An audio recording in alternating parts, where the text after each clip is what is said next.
नमस्कार व्यूअर्स, बहुत स्वागत आप सभी का। आप देख रहे हैं आपका शो कॉफी पर कुरुक्षेत्र। मैं हूं सौरभ शर्मा आपके साथ। ये वो शो जो आप देखते हैं रोज, जहां हम बात करते हैं बहुत खुलकर वो बातें आप यहां जानते हैं जो कोई और आपको नहीं बताता, और हम आपको रोज एक नए मेहमान से मिलवाने की कोशिश करते हैं ताकि कुछ नई बातें, कुछ अलग बातें आपको पता चलें। और आज तो हमारे साथ जो मेहमान हैं, मैं तो ये सोच में पड़ गया कि इनसे कहाँ से पूछना शुरू करूँ, कितना पूछूं। अब देखिए, कोशिश करेंगे क्योंकि बातें ही ऐसी होनी है उनके साथ। मैं वेरी फॉर्चुनेट कि मेरे सामने आज बैठे हुए हैं भारतीय वायुसेना के पूर्व प्रमुख RKS भदौरिया साहब। सर, बहुत बहुत स्वागत आपका, बहुत शुक्रिया आप आज हमारे स्टूडियो में आए। दीपक जी रोज की तरह हमारे साथ हैं, दीपक चौरसिया साहब। देवेंद्र पराशर जी हमारे पॉलिटिकल एडिटर, वो भी हमारे साथ हैं। सर, पाकिस्तान, चाइना, मोदी ने कैसे फैसला लिया, घर में घुस के मारा, आतंकवादी कैंप पर बम गिराया, चाइना को कैसे डराया, सारी बातें मैं तो आप पे छोड़ता हूं। सर, आपका अपने करियर का फाइनेस्ट मोमेंट आप किसको मानते हैं? करियर का फाइनेस्ट मोमेंट अगर बोलूं एयरफोर्स पर्सपेक्टिव से जी, तो जो बालाकोट में हुआ वो फाइनेस्ट मोमेंट था। ओके। सिचुएशन को देखते हुए जिस तरह का वो स्ट्रॉन्ग डिसीजन था गवर्नमेंट का, और जिस तरह से उसको एग्जीक्यूट किया गया, तो सो career wise in terms of overall impact wise I think वो फाइनेस्ट मोमेंट था फॉर श्योर। और मतलब प्राइड, उसमें एक प्राइड है। प्राइड, वो बिल्कुल उसने इक्वेशंस ही चेंज कर दी। वो देश को एक नई सोच दी, और ज़ीरो टॉलरेंस टेररिज्म के लिए उसका एक सबसे बड़ा उदाहरण हो गया। एंड पाकिस्तान को तो समझ आ गया, पूरी दुनिया को समझ आ गया कि आज भारत क्या करेगा। ज़ीरो टॉलरेंस है, टेररिज्म एक्सेप्ट नहीं करेगा, उसके लिए अगर कोई करता है तो हम किस हद तक जाने को तैयार हैं। वो सबसे बड़ी बात थी। एंड याद रखिए, ये वो न्यूक्लियर देश है, तो सब ने ये बोला हुआ था, बड़े बड़े स्ट्रैटेजिक थिंकर्स ने, कि नहीं, उनके पास न्यूक्लियर एटम बॉम्ब से न्यूक्लियर कैपेबिलिटी है, देयरफॉर उन पे अटैक नहीं किया जा सकता, या वो स्पेस नहीं है किसी भी ऐसे मिशन के लिए। बट ये प्रूव कर दिया। तो ये एक ये न्यूक्लियर बोगी है, इससे डरने की जरूरत नहीं है। वो nuclear bogie was called. And अभी तक कांग्रेस के नेता मणिशंकर ये डरा रहे हैं कि भाई वो न्यूक्लियर स्टेट है पाकिस्तान, इज्जत करो उसकी थोड़ी। कांग्रेस के नेता तो ये कह रहे हैं। तो उनकी कर ली ना इज्जत, तो उसको इस बात पे जय हिंद सर, जय हिंद। जय हिंद सर, बिल्कुल जय हिंद। सर ने बताया कि हाँ, यही करना था, ऐसी ही इज्जत दी जा सकती है उनको, वो इज्जत दे दी। सर, तो चलिए सर, इससे आज बालाकोट से ही शुरुआत करते हैं। बड़ा ट्रैजिक इंसिडेंट हमारे साथ था। हमने 40 बहादुर जवान खोए। शायद आपके चीफ बनने से जस्ट पहले की बात है जी। तो बट आपको सब कुछ पता है, कैसे ये फैसला हुआ कि नहीं ये करना है, एंड आप इनको कितना क्रेडिट देते हैं मोदी साहब को? कितना स्विफ्ट एक्शन था वो, मतलब, और पॉलिटिकल डिसीजन जो था कितना बोल्ड मानते हैं आप, और वो पॉलिटिकल डिसीजन कितनी तेजी के साथ लिया गया? देखो, इसमें कोई शक नहीं कि पुलवामा एक बहुत बड़ा टेररिस्ट एक्ट था। तो उरी के बाद जो एक्शन लिया गया था, उसके सर्जिकल स्ट्राइक वाला, वो एक मैसेज था कि ये टेररिस्ट एक्ट हम नहीं सहेंगे। उसके बाद जब पुलवामा हुआ, तो आप पूछ रहे हैं कैसा डिसीजन था, किसका डिसीजन था? ऑब्वियसली ये बिल्कुल टॉप लीडरशिप का डिसीजन था, प्राइम मिनिस्टर मोदी का डिसीजन था कि ये नहीं चलेगा एंड इनको सबक सिखाने की ज़रूरत है। वो कैसे सिलेक्शन हुआ, वो सब एक प्रोसेस है, सबके इनपुट्स आए, कौन इसके पीछे था, तो टाइम लिया गया, इमीडिएट रिएक्शन नहीं किया गया, पहले सारा एनालिसिस किया गया, इसके पीछे किसका हाथ था, इस टेररिस्ट एक्ट के पीछे, तो उसके लिए, उसको टारगेट करने के लिए क्या क्या ऑप्शंस हैं। एंड सबसे बड़ी बात ये है, ये एक प्राइम मिनिस्टर मोदी की ऑडेशियस लीडरशिप, ऑडेशियस का हिंदी वर्ड क्या होगा? साहसी। एक्चुअली साहसी भी ज़्यादा होता है। इट्स लाइक अद्भुत साहस, और मेरे ख्याल से तो एक ऑडेशियस लीडरशिप का एक डेमोन्स्ट्रेशन था कि ये इतना बड़ा टेररिस्ट एक्ट है, तो हम अभी हमने डिस्कस किया, न्यूक्लियर कैपेबिलिटी थी पाकिस्तान के बाद, फिर भी बोला कि नहीं, उनके गढ़ को अटैक करेंगे। He was clear with this. He was clear। उन्हीं के डिसीजन के बाद तो ये क्लियर हुआ है, जाके करो। हाँ। सो एंड वो इम्प्लीमेंट किया गया। एंड वो इम्प्लीमेंट उस समय हुआ जब पाकिस्तान एयरफोर्स के बाद कुछ मिसाइल कैपेबिलिटीज़ हमसे कहीं ज़्यादा बेहतर थी, बिकॉज उनको अमेरिकन से मिली थी। इसके बावजूद हमने चॉइस ऐसे की, डिसेप्शन प्लान ऐसे बनाया कि विदाउट इंटरसेप्शन पूरा मिशन सक्सेसफुल हुआ, और उनके गढ़ में अटैक किया गया, डीप इनसाइड। तो ये एक्चुअली 71 के बाद फर्स्ट टाइम ऐसा हुआ कि हमने अक्रॉस द बॉर्डर हमारे एयर पार यूज़ हुई। देखो सर्जिकल स्ट्राइक जो हुई तो ग्राउंड फोर्सेस का within close to LOC वो एक और डोमेन है, पर एयर पार को यूज़ करना अक्रॉस IB, अक्रॉस LOC नहीं, across international border was a very big step and that is the audacious leadership. वो भी छू के भर नहीं आना था, आप काफी अंदर जाना था, काफी अंदर जाना था और अटैक करना था एंड वापस आना था। एंड उस समय उनकी पाकिस्तान की एयरफोर्स फुल अलर्ट पे थी। ऑब्वियसली जब पुलवामा हुआ उनको भी पता था कि कुछ ना कुछ हो सकता है, और सर्जिकल स्ट्राइक हम पहले कर चुके थे, कुछ करेंगे। माहौल देश में ऐसा बन रहा था कि नहीं ये तो एक्सेप्टेबल नहीं है। उस समय आप समझ सकते हैं क्या इमोशंस थे लोगों के हमारे नेशन में, एंड देयरफॉर उस माहौल में इसको इम्प्लीमेंट करना एक बहुत बड़ी अचीवमेंट थी। नहीं तो कोई और लीडरशिप सर, आपने कहा प्राइम मिनिस्टर मोदी का ये बहुत ऑडिशियस फैसला था, लीडरशिप का। मतलब यूजुअली लोग क्या सोचते हैं, क्यों रुक जाते हैं? 26/11 हमारा भारत के इतिहास का आज तक का सबसे बड़ा आतंकी हमला है और हमने कुछ नहीं किया। हम डोजियर देते रह गए। अब इसके बाद आप देखिए पुलवामा हुआ, बालाकोट किया, उसके बाद आज तक ऐसा एक्शन नहीं हुआ। आई विश 26/11 के समय भी ऐसा करना चाहिए था। ऐसा होता तो पुलवामा नहीं होता, उरी नहीं होता। और यू थिंक मोदी होते अगर उस टाइम 26/11 के टाइम तो जरूर होता। सोच तो वही है। और मतलब उनका आप संदेश ये है या अपनी फोर्सेस को मैसेज ये है कि जो करो ऐसा करो कि ये दोबारा ना हिम्मत करे। देखो सिचुएशन बाय सिचुएशन होता है हर चीज का, बट उस सिचुएशन में I think government thinking was very clear. हमने तो अपनी बस प्रिपरेशन की इनिशियली, अगर एयरफोर्स की यूज़ करना क्या ऑप्शंस हैं, आर्मी की यूज़ करना क्या ऑप्शंस हैं, तो ये सब रहता है। बट जब डिसीजन मेकिंग साइकिल में पूरा होके जब डिसाइड होता है उसके बाद ऑब्वियसली किसी से शेयर तो होता नहीं है वो जब तक इम्प्लीमेंट ना हो। बट जब इम्प्लीमेंट हुआ तो सबको पता चला किस तरह की ये डिसीजन था और इसके क्या मायने हैं। सर लास्ट इलेक्शन में जैसे अभी प्राइम मिनिस्टर का रजत जी के साथ इंटरव्यू हुआ, दुनिया ने भर ने देखा उसको। पिछली बार भी इंटरव्यू में वो आए थे रजत जी के साथ, और तब उन्होंने पूछा कि भाई आपने ये भी बालाकोट किया, तो आप यही सवाल कि भाई आपने सोचा नहीं उस वक्त सारी चीज़ें, न्यूक्लियर स्टेट है, सब कुछ है।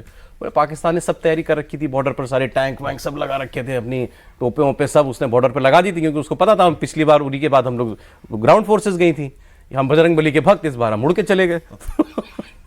तो ये मतलब बहुत उस बाद में जब वो इस बात को कई महीनों के बाद कह रहे थे, काफ़ी वक्त के बाद कह रहे थे, तो शायद एक लाइटर माहौल था। लेकिन उस वक्त जब फैसला लिया होगा दीपक जी, तब तो मतलब क्या कुछ नहीं रहता होगा एक लीडर के दिमाग में, कितने तरीके के सवाल, कितने तरीके के प्रेशर्स, आशंकाएं, और वही आपकी लीडरशिप का टेस्ट है।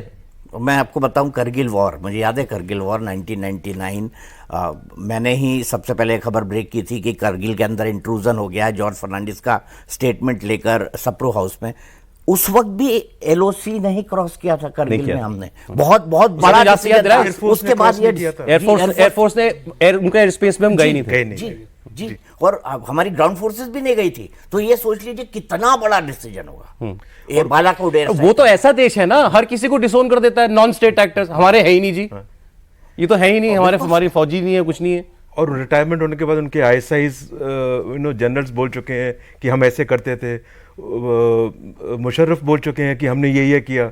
सो उसके बाद ये बहुत क्लियर है, उनके नॉन स्टेट एक्टर्स जो बोलते हैं ये सब ISI ड्रिवन है। तो एंड उस समय जब आपने कारगिल की बात की तो उस समय आपको पता होना चाहिए कि हमारी मिसाइल की कैपेबिलिटी उस समय उनसे ज़्यादा थी, इसके बावजूद हमने LOC क्रॉस नहीं की। उस समय हम इस कैपेबिलिटी में थे कि जब हम एक्शन ले रहे थे, हम LOC क्रॉस करते भी तो हम ज़्यादा पावरफुल उसमें थे। बट वो एज ए स्ट्रेटेजिक डिसीजन उस समय लिया गया कि नहीं करेंगे, वहीं पे सॉर्ट आउट। मोदी साहब ने इसके बाद पुलवामा के बाद क्लियर था कि अब आप जाइए और अपनी कैपेबिलिटी डिमॉन्स्ट्रेट कीजिए पूरी तरीके से, इसको सबक सिखाना है, ये मैसेज था। देवेंद्र, तो उस वक्त क्या आपको कुछ याद आ रही है बातें? बिल्कुल, भदौरिया साहब से एक चीज़ जाना जाए कि जैसे एक बड़ा रिस्क था ये, इस तरह के ऑपरेशन को करना बहुत उल्टा भी पड़ सकता था कि जिस पब्लिक सेंटिमेंट की हम लोग बात कर रहे हैं, थोड़ा भी दांव इधर उधर होता तो ज़्यादा मुसीबत हो सकती थी। इसमें सबसे बड़ा चैलेंज क्या लगा था आप लोगों को इस ऑपरेशन को करने में? जो पहला बड़ा चैलेंज यही होता है कि इसमें फेल नहीं हो सकते, कि जब मिशन होता है उसमें फेल नहीं हो सकते। दूसरा चैलेंज ये था कि उनकी सेनाएं पूरी तरह से तैयार थी, तो दूसरा चैलेंज ये था कि ये स्ट्राइक होनी चाहिए एंड ये इंटरसेप्ट नहीं होना चाहिए उस समय कॉम्बैट, बिकॉज हमारा ये अटैक पाकिस्तान एयरफोर्स पे नहीं था, उनकी सेना पे नहीं था, टेररिस्ट ठिकाने पे था, और ये प्रूफ करना जरूरी था। उस समय अगर हम उनकी जैसे पाकिस्तानी एयरफोर्स के जहाज हमारे जहाज को इंटरसेप्ट करते तो ये Indian air force and Pakistani air force का एक एंगेजमेंट भी हो जाता, तो वो भी नहीं होने देना था। इस बात को समझना चाहिए। तो सिर्फ उनके टेररिस्ट कैंप को अटैक करके वापस आना था।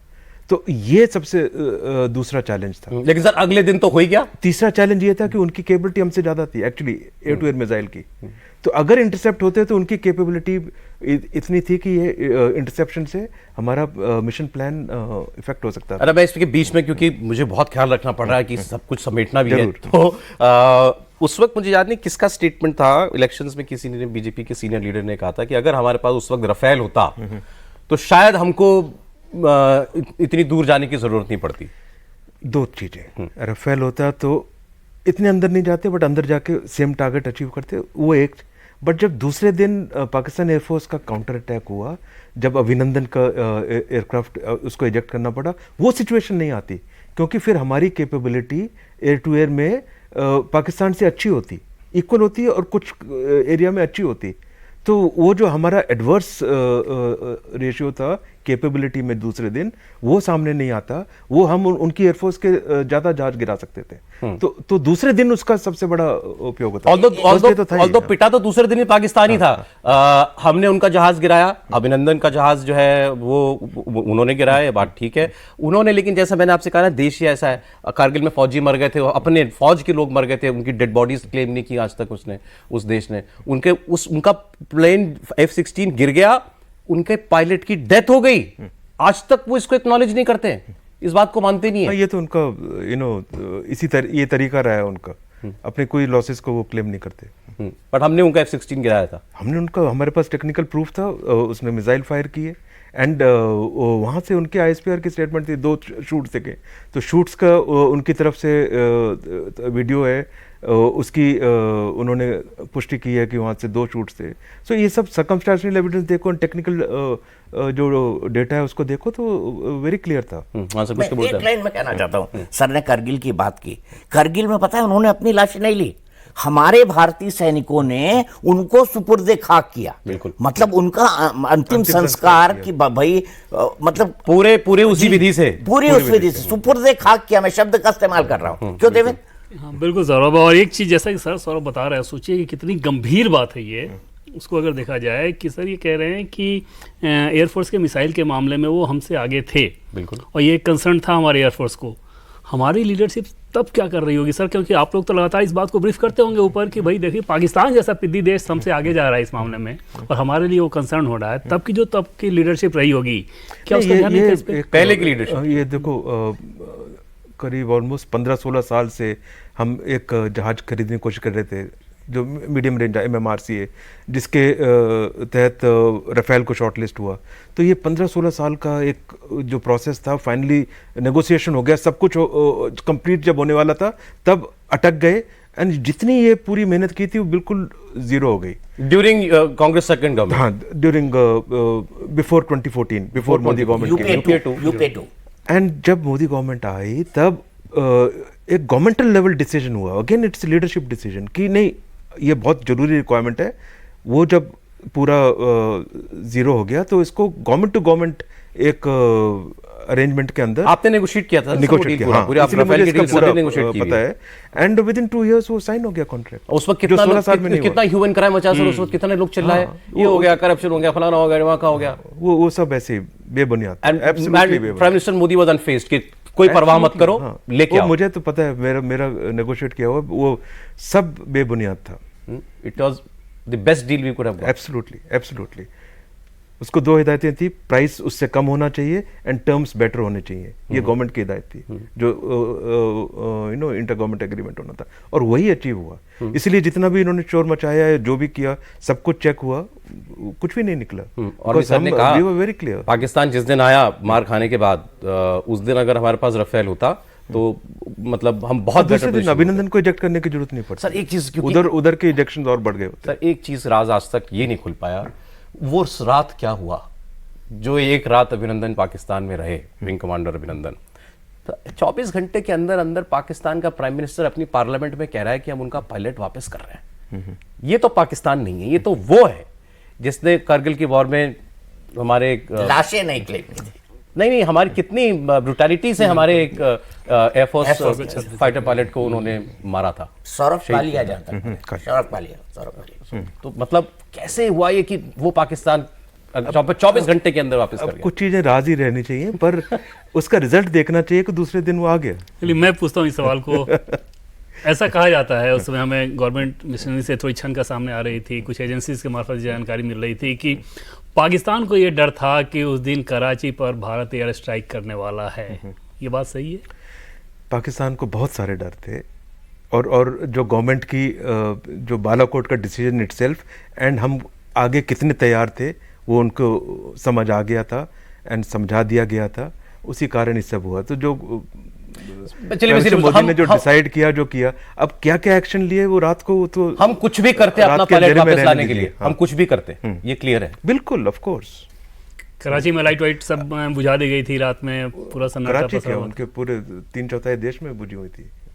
3/4 देश उस रात, मतलब कि हाँ कि अब ये कुछ करना दे, भारत कुछ करना दे, इधर था उनका। तो वो एक पार्लियामेंट के अंदर एक सांसद ने उनके बोला ना कि जनरल साहब के पांव कांप रहे थे, पांव कांप रहे, स्टेटमेंट है उनका। और इधर हमारे कुछ लोग पूछ रहे थे कि प्रूफ कहाँ है, हमारी उधर उनके पार्लियामेंट में क्या हो रहा है और क्या हो रहा है। अब ये उस समय फौज का मोराल कैसा रहता है सर, जब इस प्रकार के पॉलिटिकल, जब मिशन सक्सेसफुल होते हैं तो फौज का मोराल तो अप होता ही है। नहीं वो तो आप रहा, जब इस प्रकार की राजनीतिक बयानबाजी अपने यहाँ होती है उस समय आप लोग कैसे इसको लेते हैं? फर्क तो पड़ता ही है, सबको ये तो दिखता है कि क्या बात कर रहे हैं, बट इससे ज़्यादा आई थिंक इस लेवल में बहुत मैच्योरिटी होनी चाहिए कि जो सेनाएं करती हैं उस पर क्वेश्चन नहीं होना चाहिए। अब जो पाकिस्तान क्वेश्चन पूछ रहा है कि नहीं आपने कहा मारा, हमें दिखा नहीं, कौवे मारे। आप 40 दिन तक किसी को वहाँ ले नहीं गए, किसी जर्नलिस्ट को नहीं ले गए, जो 40 दिन बाद ले गए तब भी बहुत कम एरिया दिखाए। और यहाँ जो पाकिस्तान इंफॉर्मेशन वॉरफेयर कर रहा था, हमारे अगर कुछ लीडर्स ऐसे बोलने लग जाएंगे तो कैसे काम चलेगा? सर मैं जरा चाइना पर बढ़ना चाहता हूँ।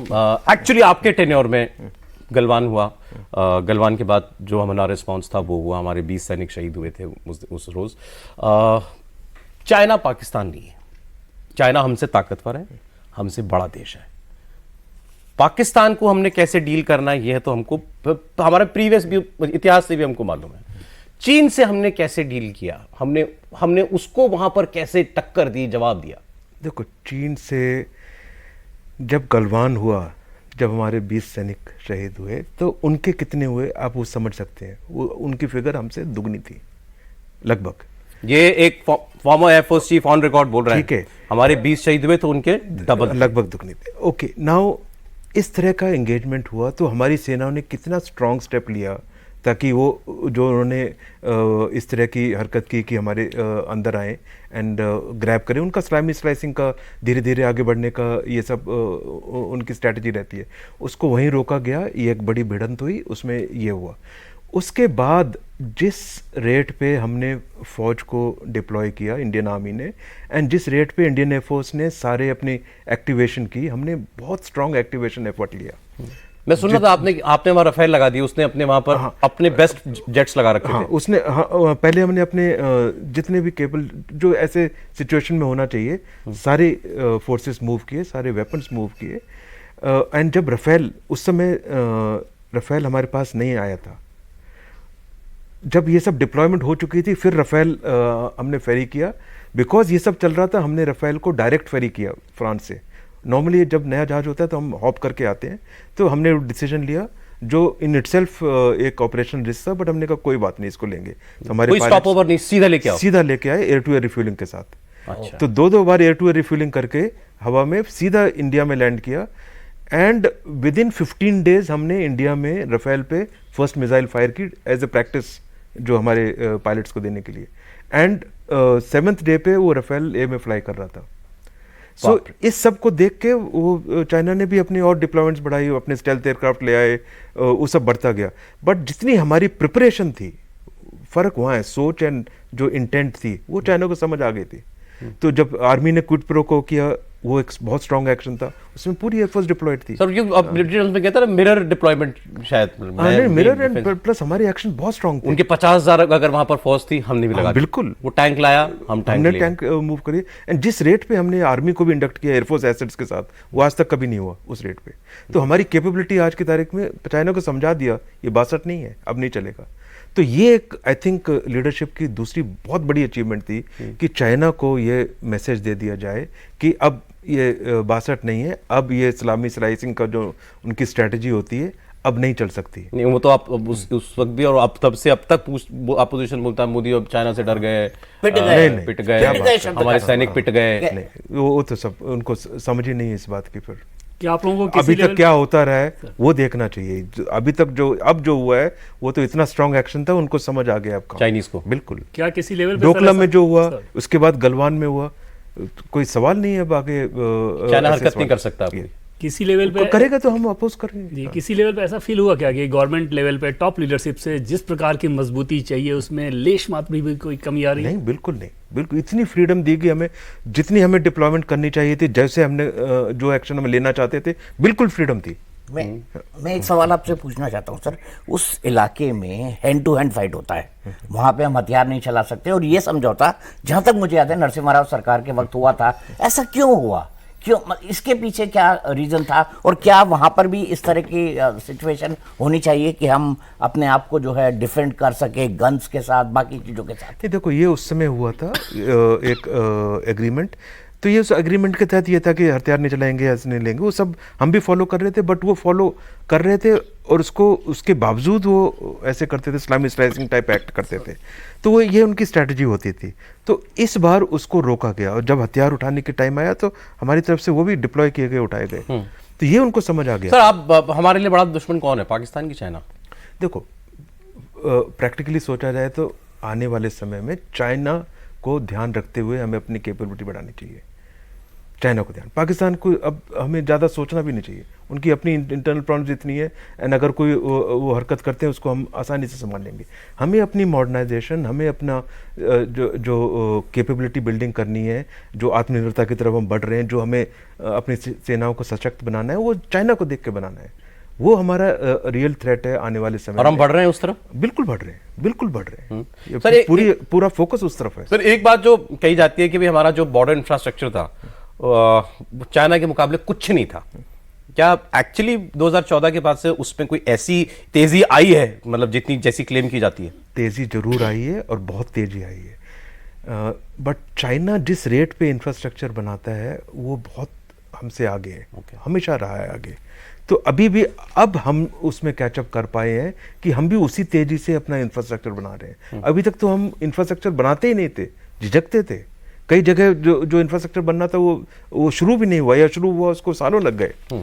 तो अब ये सब एक्शन हो रहा है, एंड इससे भी चाइना थोड़ा सा बौखलाया हुआ है कि ये वो है, तो उन्होंने भी और तेज कर दिया इंफ्रास्ट्रक्चर बनाना। सर अब मैं कुछ क्योंकि समय कम रह गया है, तो आप लोग भी प्लीज, बट मैंने सोचा कि कुछ 5-7 सवाल सर से जल्दी पूछ लिए जाए, ठीक है ना? अब सर सबसे पहले पाकिस्तान को मजा आ रहा है सर को सुनने में, मतलब first hand information. Sir Pakistan को आपको लगता है सबक मिल गया फाइनल बालाकोट के बाद? जरूर सबक मिल गया, बट हमें फिर भी केयरफुल रहना पड़ेगा, बिकॉज वो सबक उनको हिस्ट्री देखे तो ज्यादा देर तक उनको याद नहीं रहता। पाकिस्तान मतलब कुत्ते की पूंछ है, मैं तो सीधे पूछ रहा हूँ। नहीं, मतलब हमें सब ध्यान में रखना चाहिए कि उस तरफ एक निगाह जरूर रखनी चाहिए। प्रिपरेशन चाइना की तरफ, निगाह उसकी तरफ, तैयारी चाइना को देखते हुए और इसकी तरफ ये हरकत एक नजर इसकी तरफ रखे। प्राइम मिनिस्टर मोदी को आप क्या शुमार करते हैं देश के सबसे मजबूत प्रधानमंत्रियों में, या आप मानते हैं कि वो देश के सबसे मजबूत प्रधानमंत्री हैं आज तक के?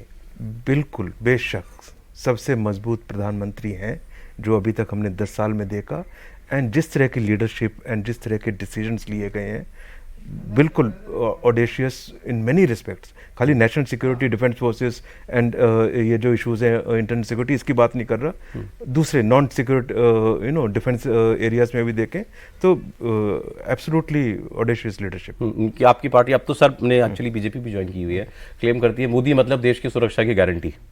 ये नारा है या हकीकत है? हकीकत है, ये हकीकत है। हकीकत है। मोदी है तो कम से कम इस बात की चिंता मत करो कि देश की सीमाएं सुरक्षित नहीं है। सुरक्षित है और सुरक्षित होती जाएंगी एंड आत्मनिर्भर बनेंगी, सबसे ज़्यादा जरूरी। आने वाले समय में जब विकसित भारत की बात होती है, आत्मनिर्भर बनना एक सबसे बड़ा उसका महत्वपूर्ण अंग है। सर, लोग ये बार बार हमसे पूछते हैं कि कोई आप जैसे मेहमान आए तो ये ज़रूर पूछें कि भाई पीओके क्या वाकई आ सकता है वापस? देखो, उस पे स्टेटमेंट्स सबने दे दिए, लीडरशिप ने। पीओके हमारा है, जब वापस आना है वो किस तरह से आना है, क्या करना है, वो आने वाले समय में, ऐसे प्रोग्राम में तो ये डिस्कस नहीं हो सकता। नहीं, लेकिन ये केवल नारा भर ना रहे, मतलब ये देखो, इस चीज को लीडरशिप पे छोड़ो। लालची हो जाता है ना टीवी। सर, टीवी वाले एंकर बड़े लालची हो जाते हैं। सौरभ और हम वैसे ही हो रहे हैं, और देवेंद्र भाई। मैं सर कोई किस्सा सुना रहा था बाहर कि पाकिस्तान के टीवी शोज में ये डिस्कस होता है कि जब उनके जनरल या air force chief, navy chiefs retire होते हैं तो उनको बड़े बड़े प्लॉट जो हैं, जहाँ वो चाहें, जितना बड़ा चाहें, सब मिल जाता है। विदेशों में उनकी प्रॉपर्टियाँ होती हैं। सर ने मुझे बताया लंदन में तो ज़रूर वहाँ के जनरल जो है कोई 2-4 घर खरीद करके रखते हैं। तो मैंने सर से पूछा, सर आप कहाँ रहते? सर ने कहा मैं ग्रेटर नोएडा में रहता हूँ। सर, आपने एक चीज़ कही कि इंफ्रास्ट्रक्चर चाइना के मामले में, बॉर्डर इंफ्रास्ट्रक्चर के मामले में पहले हम लोग बहुत झिझकते थे, संकोच करते थे। वो संकोच लीडरशिप का हुआ करता था, और वजह क्या? अगर वो ग्राउंड रियलिटी नहीं बन रहा तो वो एक सिस्टम का ही है, उसमें लीडरशिप का एक बड़ा हाथ है। अगर लीडरशिप बोलती है कि नहीं यार इसको इस तरह से करना है, तो उस बॉर्डर एरियाज में डेवलपमेंट पे हमेशा एक बहुत सोच समझ के कदम उठाए जाते थे, बहुत डर के। तो ये सब बदल गया है, आज की तारीख में सोच बदल गई है, एंड हमारी जो हमारी कैपेबिलिटी है और हमें क्या करना है ये बदल गया है। तो एटलीस्ट आपका वो है ना, पार्लियामेंट में बताया था उन्होंने एज डिफेंस मिनिस्टर कि हमने बॉर्डर इंफ्रास्ट्रक्चर इसलिए डेवलप नहीं किया कि चाइना आपकी तरफ आकर के आप ही की रोड इस्तेमाल कर लेगा। हाँ, ये भी आया है एक बार। मैं एक चीज जानना चाहता हूँ सर, विज़ावी पाकिस्तान, आपको क्या लगता है? पाकिस्तान को देख के हमारे यहाँ एक धड़ा है जो ये कहता नहीं हमको इनसे संबंध बढ़ाने चाहिए, हमारे ही भाई थे, हमको इनके खिलाफ मिलिट्री कैपेबिलिटी नहीं बिल्ड करनी चाहिए। एक बहुत मूवमेंट भी पॉलिटिकल क्लास के एक सर्टेन सेक्शन चलाता है। आपका क्या मानना है इसका? देखो, गवर्नमेंट पॉलिसी बहुत क्लियर है। आप पहले टेररिज्म बंद करें, फिर इन सब चीज़ों की बातें हो सकती हैं। जरूर करना चाहिए, नेबर है, संबंध बढ़ाने चाहिए, पर पहले ज़ीरो टेररिज्म, उस पे ज़ीरो पे आ जाओ।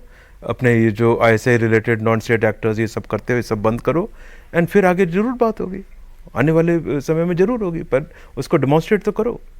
और हम अपनी सक्षमता जो या फोर्सेस की जो है पाकिस्तान को देख के नहीं कर रहे, हम अपनी ओवरऑल रिक्वायरमेंट को देख के करते हैं, जिसमें चाइना का बड़ा हाथ है आज की तारीख में। सर, आपने बीजेपी ज्वाइन की, जाहिर है आपको उस पार्टी में, उस लीडर में कुछ दिखा, तभी आप उसमें आए।